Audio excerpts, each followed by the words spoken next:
نحمده ونصلي ونسلم على سيدنا ومولانا محمد رسوله النبي الكريم الأمين الكريم الرؤوف الرحيم وعلى آله وأصحابه أجمعين. أما بعد فأعوذ بالله من الشيطان الرجيم. بسم الله الرحمن الرحيم. ألا إن أولياء الله لا خوف عليهم ولا هم يحزنون الذين آمنوا وكانوا يتقون لهم البشرى في الحياة الدنيا وفي الآخرة. آمنت بالله صدق الله مولانا العظيم وصدق رسوله النبي الكريم الأمين. إن الله وملائكته يصلون على النبي يا أيها الذين آمنوا صلوا عليه وسلموا تسليما. الصلاة والسلام عليك يا سيدي يا رسول الله وعلى آلك وأصحابك يا سيدي يا حبيب اللہ. اللہ رب العزت کی حمد و ثنا اور تاجدار کائنات صلی اللہ علیہ وآلہ وسلم کی بارگاہ میں درود و سلام کا نذرانہ پیش کرنے کے بعد معزز و محترم سامعین و حاضرین اور مہمانان گرامی قدر، جن کے اندر ہمارے ساتھی جناب حافظ راشد صاحب آپ تشریف لائے، آپ سب احباب کا میں تہہ دل سے مشکور ہوں. اور نعت خوانی جس طریقے سے بڑی خوبصورت حافظ غلام مصطفیٰ قادری صاحب فرما رہے تھے، اور جیسا کہ آپ احباب جانتے ہیں کہ ہم حضور سیدی شیخ الاسلام والمسلمین حضرت داتا گنج بخش علی حجویری رحمۃ اللہ تعالیٰ علیہ آپ کی یاد کے اندر بیٹھے ہوئے ہیں. اور اللہ رب العزت نے کلام پاک کے اندر ارشاد فرمایا ہے، الا ان اولیاء اللہ لا خوف علیہم ولا هم یحزنون. خبردار، اللہ کے جو دوست ہیں انہیں کسی قسم کا خوف نہیں ہوتا اور نہ وہ غمگین ہوتے. سبحان اللہ.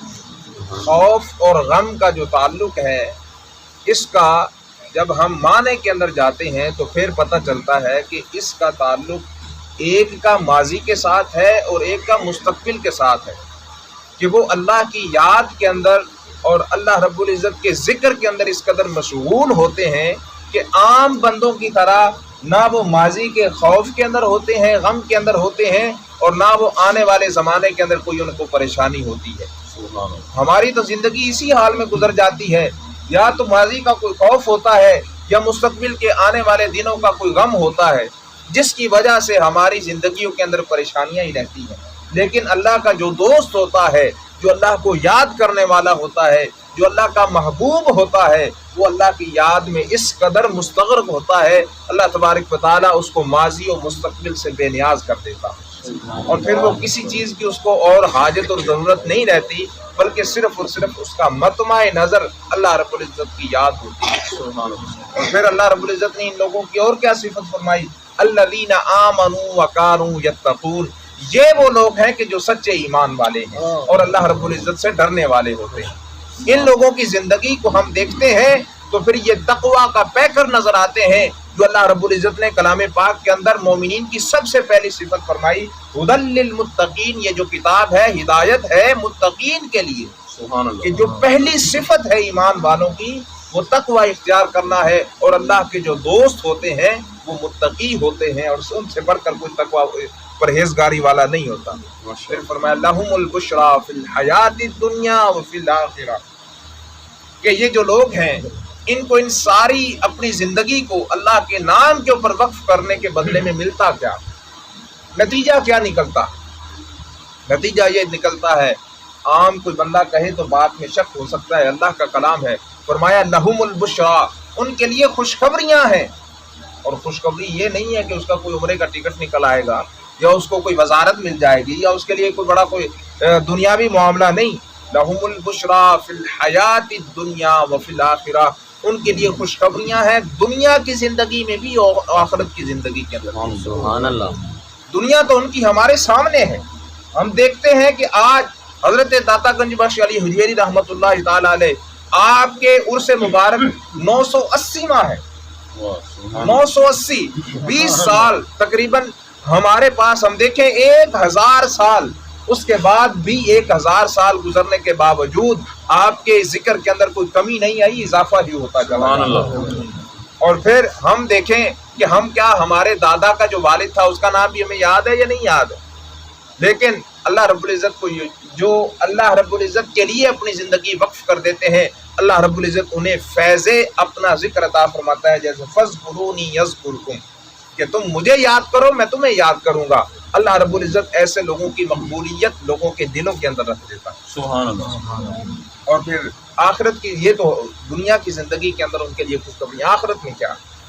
آخرت کے اندر اللہ رب العزت نے فرمایا لا يحزنهم الفزع الاکبر وتتلقاهم الملائکہ، کہ وہ دن قیامت کا کہ جس دن کے اندر کوئی پرسان حال نہیں ہے، ہر طرف نفسا نفسی کا عالم ہے اور ہر کوئی پریشانی کے اندر ہے، لیکن اس حالت کے اندر کیا ہوتا ہے کہ جب یہ لوگ اللہ کے دوست، اللہ کے ولی، اللہ کے محبوب، اللہ کے پیارے اپنی قبروں سے اٹھ کر آتے ہیں تو ان کے استقبال کے لیے اللہ رب العزت فرشتوں کو کھڑا کرتے ہیں، سبحان اللہ۔ وَتَتَلَقَّاهُمُ الْمَلَائِکَةُ، کہ ان کے استقبال کے لیے، ان کے پروٹوکول کے لیے، جس دن کے اندر ہر کسی کا حساب ہونا ہے اور ہر کوئی اپنے حساب سے خائف ہے، ماں اپنے بیٹے کو نہیں پہچان رہی، اس دن کے اندر اللہ رب العزت ان لوگوں کے استقبال کے لیے فرشتوں کو بھیجتا ہے کہ ان لوگوں نے اپنی ساری زندگی میرے نام پر وقف کی ہے، آج ان کے لیے ساری کی ساری نعمت، ھذا یومکم الذی کنتم توعدون،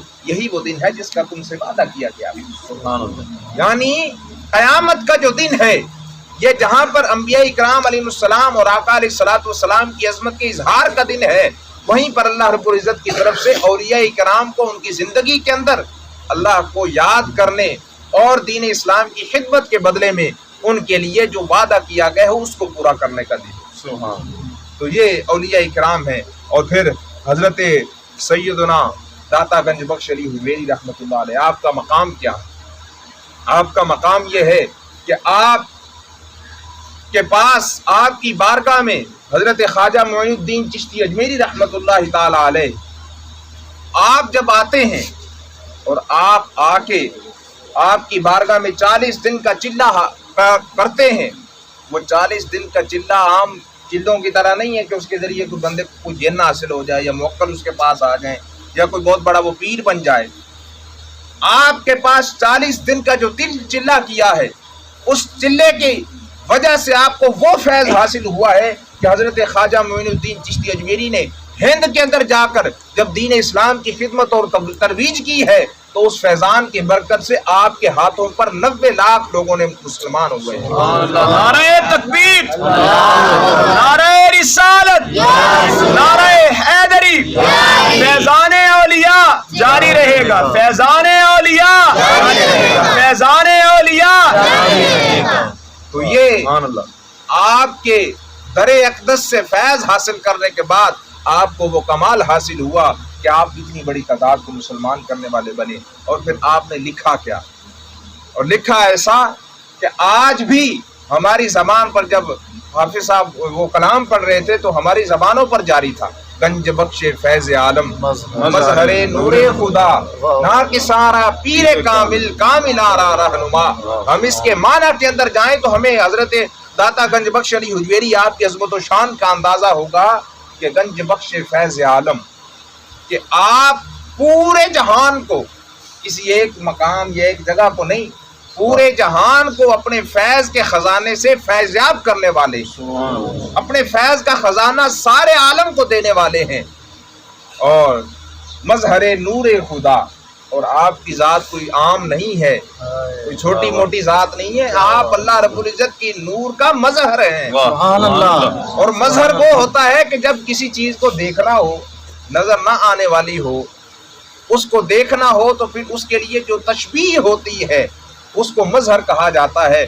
تو مظہر نور خدا، اللہ رب العزت کے نور کو دیکھنا انسان کے بس کی بات نہیں ہے، لیکن اللہ کے نور کا مظہر حضرت داتا گنج بخش علی حجویری، حضرت داتا گنج، آپ پھر فیض عالم مظہر نور خدا، نا کہ سارا پیر کامل۔ جو ناقص ہیں، ہم جیسے نکمے لوگ ہیں، نکھٹو ہیں، جن کے پاس کچھ بھی نہیں ہے، جو بالکل، اور پھر ہم اپنے آپ کو کہیں تو پھر یہ کوئی بڑی بات نہیں ہے۔ ہم سے بھی بڑے جو لوگ ہیں وہ بھی اپنے آپ کو حضور داتا گنج بخش کی بارگاہ میں ناقص ہی سمجھتے ہیں. ناقصارا پیر کامل، کہ آپ ناقص جو لوگ ہیں جن کے پلے کچھ نہیں ہے، ہم تو ان کی فہرست کے اندر بھی نہیں آتے، لیکن جو ناقص ہیں. ناقص کون ہے؟ ناقص وہ ہے جس کے پاس کچھ نہ کچھ ہو، جس کی جھولی میں کچھ نہ کچھ ہو، وہ ناقص ہے. ہماری جھولی میں تو کچھ بھی نہیں ہے.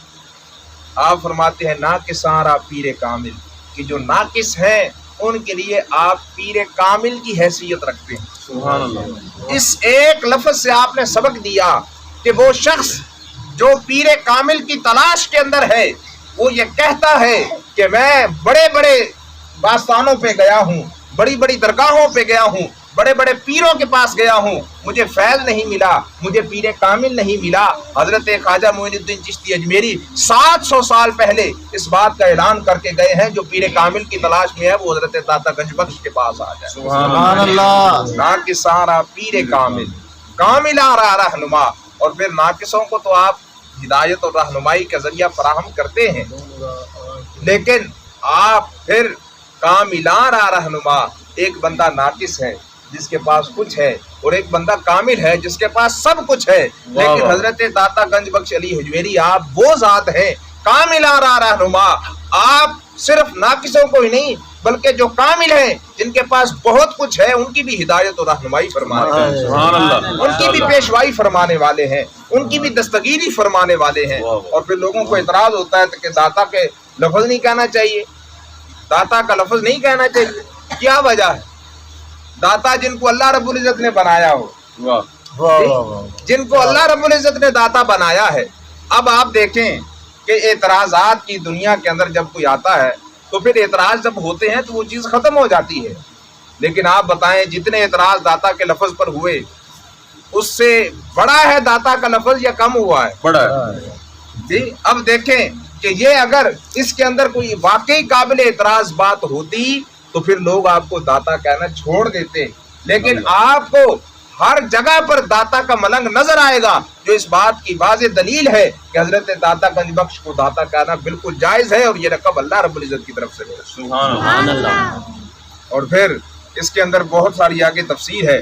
اور پھر حضرت داتا گنج بخش علی حجویری رحمۃ اللہ تعالی علیہ آپ کی زندگی کی جو تعلیمات ہیں اگر ہم ان کا مطالعہ کریں تو پھر ہمیں پتہ چلتا ہے کہ وہ کس قدر بڑے لوگ تھے. ہم تو دیکھتے ہیں جا کے آپ کے فیضان پر، آپ کے آستان پر جو فیضان لوگ حاصل کرتے ہیں، اور پھر جو بندہ جس بھی تمنا کے اندر وہ گیا، سبحان اللہ، جو کچھ بھی وہ لینے گیا، اگر کسی نے وہاں پہ جا کے وہ تمنا کی حلوے کی اس کو حلوہ ملا. جی کسی نے جا کے تمنا کی ہے وہاں پہ چاولوں کی اس کو وہی کچھ ملا ہے. لیکن جا کے کسی نے تمنا کی ہے ولایت کی، اللہ رب العزت نے اسی در سے ولایت بھی عطا فرمائی. سبحان اللہ. اور پھر آج کے جو اولیاء کرام ہیں وہ سب کے سب حضور داتا گنج بخش علی حجویری کی بارگاہ میں حاضر ہو کے مراقبہ کرتے ہیں اور اپنے جو ان کے پاس کمالات ہیں، جو کچھ بھی ان کے پاس ہے، وہ حضور داتا گنج بخش کے بغیر اپنے آپ کو نامکمل تصور کرتے ہیں. یہ آپ کا مقام اور مرتبہ ہے. اور پھر آپ جب ہم آپ کے شجرہ نسب کی طرف دیکھتے ہیں تو جس طریقے سے حضور سیدنا غوث العظم رضی اللہ تعالی عنہ آپ نجیب الطرفین سید ہیں، اسی طریقے سے حضرت داتا گنج بخش علی حجویری بھی نجیب الطرفین سید. سبحان اللہ، ماشاءاللہ. آپ حسنی حسینی سید ہیں. اور پھر آپ 7 واسطوں کے ساتھ، صرف 7 واسطے ہیں، 7 واسطوں کے ساتھ جا کے آپ کا شجرہ نسب حضرت سیدنا مولا علی المرتضیٰ قدم اللہ وجہہ. سبحان اللہ. اور پھر آپ حضرت مولا علی رضی اللہ تعالیٰ عنہ آپ کے صاحبزادے حضرت امام حسن رضی اللہ تعالیٰ عنہ کی اولاد میں سے ہیں. اور پھر آپ کو جو پھر صرف ایک آپ کی جو خدمات ہیں ان کے حوالے سے جب ہم دیکھتے ہیں تو اس کے اندر آپ نے جو علمی ورثہ چھوڑا ہے، آپ کی کتاب کشف المحجوب شریف، ماشاءاللہ، سبحان اللہ. کشف المحجوب شریف کی زیارت کرنا بھی میں سمجھتا ہوں ثواب ہے. کیا بات ہے. آپ فارسی زبان کے اندر آپ نے تصوف کے اندر سب سے پہلی کتاب آپ نے لکھی ہے کشف المعدوم۔ اس سے پہلے عربی میں دیگر زبانوں میں تھیں کتابیں، لیکن فارسی کے اندر، اور پھر یہ بات نہیں ہے کہ آپ عربی نہیں جانتے تھے، آپ کو اللہ رب العزت نے بڑی زبانوں کا ملکہ عطا فرمایا تھا، لیکن وہاں پر پھر فارسی کے اندر بھی ضرورت تھی، جس طریقے سے آج ہمیں اردو ترجموں کی ضرورت ہے اور یہ اردو میں ہے۔ تو پھر آپ نے فارسی کے اندر یہ کشف المحجوب لکھی ہے، اور اس کشف المحجوب شریف کے بارے میں بزرگوں نے لکھا ہے کہ کشف المحجوب شریف وہ کتاب ہے، اگر کسی کو کوئی پیر نہ ملے یا اس کا ایمان پیروں پہ نہ بنتا ہو، اور آج کے پیروں کی حالت بھی ایسی ہے، ڈر لگتا ہے، اور پھر جو لوگ ایسے پیروں کے پاس جاتے ہیں ان کا ایمان بھی خطرے میں ہے، انہیں حاصل وہاں پہ کیا کچھ کرنا ہے۔ لیکن بزرگوں نے یہ لکھا ہے کہ جو کوئی شخص پیر کامل اس کو نہ ملے باوجود تلاش کے، وہ صرف کشف المحجوب پڑھ لے، یہی اس کا پیر۔ اور پھر کشف المحجوب شریف کے اندر آپ نے 300 بزرگوں کے احوال اور ان کے واقعات کو ذکر کیا ہے، صرف ایک چھوٹی سی کتاب کے اندر، اور پھر آپ اس کو دیکھیں گے، جب آپ پڑھیں گے تو اس کو آپ علم کا سمندر پائیں گے کہ آپ تصوف کے اندر اس قدر آپ نے تمام چیزوں کو واضح فرمایا ہے کہ کوئی عام بندہ اس طریقے سے وہ کر ہی نہیں سکتا۔ یہ حضرت سیدنا داتا گنج بخش علی حجویری رحمۃ اللہ تعالی علیہ آپ کا فیضان ہے، اور پھر آپ کی بارگاہ میں حضرت شاعر مشرق علامہ محمد اقبال رحمۃ اللہ تعالی علیہ آپ نے بھی اپنی حاضری لگوائی، آپ نے بھی آپ کی بارگاہ میں فیض حاصل کرتے ہوئے لکھا ہے کہ سید حجویر مخدوم امم، سبحان اللہ، کہ حجویر سے آنے والا جو ہمارا سردار ہے، سید حجویر مخدوم امم، یہ وہ ذات ہے کہ جس کی ساری کائنات خدمت کرنے والی مخدوم امم ہیں آپ۔ مرکد او پیر سنجر راہ حرم، کہ آپ کی جو مرکد مبارک ہے، آپ کا جو مزار ہے، ہم تو اس کی قدر جانیں یا نہ جانیں، کوئی وہاں پہ جا کے اپنا ماتھا ٹیکے، کوئی وہاں پہ جا کے در و دیوار کو چومے، کوئی جا کے سونے کے دروازے کے ساتھ لپک جائے، کوئی جا کے نہ جانے کہاں پر سجدے کرے، لیکن حضرت علامہ اقبال فرماتے ہیں کہ حضرت خواجہ معین الدین چشتی اجمیری اتنی بڑی شخصیت کے لیے مرکز حضرت سیدنا داتا گنج بخش، مزار حضرت سیدنا داتا گنج بخش وہی حیثیت رکھتا ہے جو کعبۃ اللہ کے حرم شریف کی حیثیت۔ مرکز او پیر سنجر راہ حرم، کہ حضرت کا جن کا مزار حضرت خواجہ معین الدین کے لیے ایک مقدس مقام تھا، حرم۔ اور پھر فرماتے ہیں خاک پنجاب از دمیو زندہ گشت، کہ یہ جو پنجاب کی زندگی، پنجاب کی خاک کو زندگی ملی، یہ جو پنجاب کی خاک ہے، زندگی سے مراد ایمان میں سمجھتا ہوں کہ پنجاب کی زمین کو جو ایمان ملا ہے، وہ فرماتے ہیں کہ حضرت داتا گنج بخش علی حجویری کی وجہ سے ملا۔ سبحان اللہ۔ پنجاب کی سرزمین ان کے دم سے زندہ ہوئی ہے، صبح ما از مہر او تابندہ گز، کہ ہماری صبح ان کے آفتاب سے منور ہوئی۔ سبحان اللہ۔ اور پھر آپ حضرت داتا گنج بخش علی حجویری، ہم آپ کی بارگاہ میں خراج عقیدت کے لیے جمع ہیں، تو اس کے لیے ہم وہ تمام احباب جن دوستوں نے اس کے اندر جس طریقے سے بھی حصہ ملایا ہے، ان سب کے لیے، احباب کے لیے میں دعا کرتا ہوں اللہ رب العزت ان سب کو دارین کی سعادتیں عطا فرمائے۔ اور پھر ہم جب اولیاء اکرام کا ذکر کرتے ہیں تو پھر اولیاء اکرام کے ذکر کے اندر ہم یہ بات یاد رکھیں کہ یہ ان سے ہم اکتساب فیض کی کوشش کیا کریں، صرف اپنے کاروبار کے لیے، اپنے ان ذاتی معاملات کے لیے یا دنیا کی چند روزہ زندگی کے لیے ہم یہ نہ ان کے لیے پیچھے رہیں کہ ہمیں اگر سر میں درد ہو تو داتا صاحب کا نام